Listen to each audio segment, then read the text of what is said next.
किसी ने सपनों के लिए उड़ान भरी थी तो किसी ने घूमने के लिए घर को अलविदा कहा था। कोई बच्चा लिए सफर पर निकला था तो कोई अपने माँ बाप को दर्शन कराने के लिए सफर कर रहा था। लेकिन नियति को तो कुछ और ही मंजूर था, जिसकी वजह से सभी के सपने, अरमान और ख्वाहिशें धरी की धरी रह गई और वक्त रेत की तरह हाथ से निकल गया। समय ने ऐसी करवट ली कि पल भर में सब कुछ खत्म हो गया। नेपाल में रविवार यानी 15 जनवरी को दर्दनाक विमान हादसा हुआ। आपको बता दें कि ठीक लैंडिंग से पहले ही येती एयरलाइंस का प्लेन क्रैश कर गया। इस दुर्घटना में 68 यात्री समेत कुल 72 लोग प्लेन में सवार थे।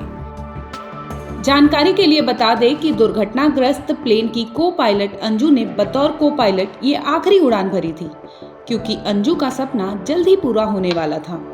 दरअसल इस प्लेन की सफल लैंडिंग कराने के बाद अंजू कैप्टन बनने वाली थी, लेकिन अंजू के सपने पूरे होते उससे पहले ही उनके साथ ये अनहोनी हो गई। वैसे भी भला होनी को कौन टाल सका है।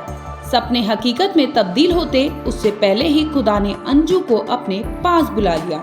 अंजू की बदनसीबी तो देखिए, पहले पति को खोया, फिर अपने सपने के साथ साथ खुद भी इस दुनिया से रुखसत हो गई। बता दें कि को पायलट अंजू के पति की भी जान विमान हादसे में गई थी।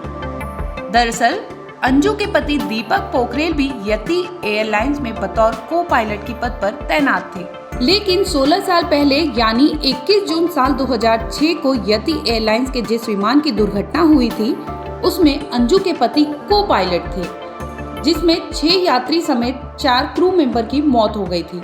हादसे में अंजू ने अपने पति को खो दिया था। वैसे तो कैप्टन बनने के लिए कम से कम 100 घंटे का फ्लाइंग अनुभव होना जरूरी है। बता दें कि को पायलट अंजू ने इससे पहले भी नेपाल के लगभग सभी विमान स्थलों में सफलतापूर्वक प्लेन की लैंडिंग कराई थी, लेकिन रविवार को पोखरा के लिए उड़ान भरते समय कैप्टन केसी ने मुख्य पायलट की सीट पर अंजू को बैठाया था। इस सफल लैंडिंग के बाद अंजू को मुख्य पायलट का लाइसेंस मिलने वाला था, लेकिन दुर्भाग्य की महज 10 सेकंड की दूरी से पहले ही सारे सपने और अरमान धुएं में मिल गए। जानकारी के मुताबिक कैप्टन कमल केसी का बतौर पायलट अनुभव 35 साल का था। केसी ने पहले भी कई पायलटों को ट्रेनिंग दी थी और उनके द्वारा ट्रेन पायलट आज सफल कैप्टन के रूप में जाने जाते हैं। नेपाल में विमान और हेलीकॉप्टर दुर्घटनाओं की संख्या की बात करें तो अब तक कुल 104 हादसे हुए हैं, जिनमें 96 यात्री विमान और 8 हेलीकॉप्टर दुर्घटनाएं शामिल हैं। ब्यूरो रिपोर्ट, क्राइम तक।